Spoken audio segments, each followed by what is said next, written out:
என்னை ஐயா ரஜினிகாந்த் ஐயாவை நான் சந்தித்து பேசும்போது என்கிட்ட கேட்டாங்க, சிமன் சார் நீங்கள் எப்போ படிக்கிறது எப்போ படிக்கிறது எப்படின்னு கேட்டாங்க.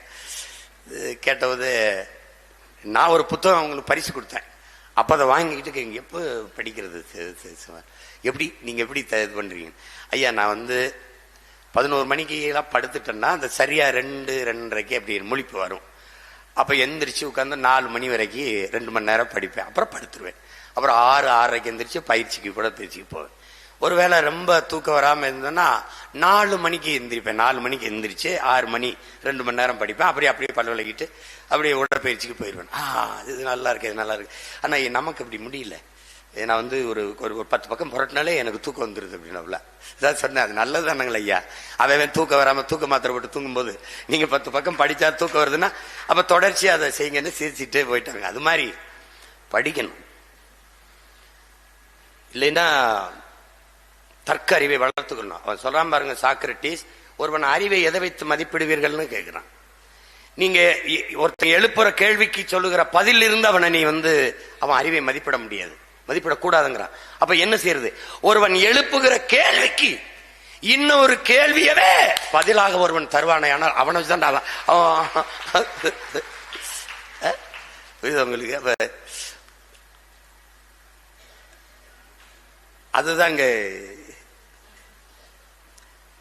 இப்போ இப்ப இப்படி இப்படி ஒரு கேள்வி இருக்கு பாருங்க. நாம புலியை கேட்கிறோம். புலி சின்னமா தேர்தல் ஆணையத்துக்கிட்ட அப்பவே அவர் தெரியும், ஐயோ இவ பெரிய பிரச்சனையான ஆளா இருக்காடா, அது நேஷனல் அனிமல், அது தர முடியாது அப்படின்னு. அப்ப சொல்லும் போத அப்ப தேசிய மலரை எதுக்கு பிஜேபிக்கு சின்னமா கொடுத்தீங்கன்னு அந்த கேள்வி இருக்குது. அவர் ஒரு பதில் சொல்றாரு, நான் ஒரு இதை சொல்றேன்னா அவர் திணறாப்ல. புரியுதா உங்களுக்கு? அப்ப உயிரோட இருக்கிற எதையும் தர முடியாதுன்றாங்க. காளை மாட்டுக்கு மயில கேட்டேன், நான் விடாம சண்டை போட்டு பார்த்தேன், அதுல உயிரோட இருக்குது தர முடியாதுன்னு விவசாயியை கொடுத்துருக்காங்க. ஏன்னுங்க, எந்த விவசாயம் உயிரோடு இல்லை. அதை ஏன் நமக்கு கொடுத்துருக்காங்க? உயிரை கொடுத்தா அது விவசாயியை காப்பாத்திடுவாங்க. கொடுத்துருக்காங்க.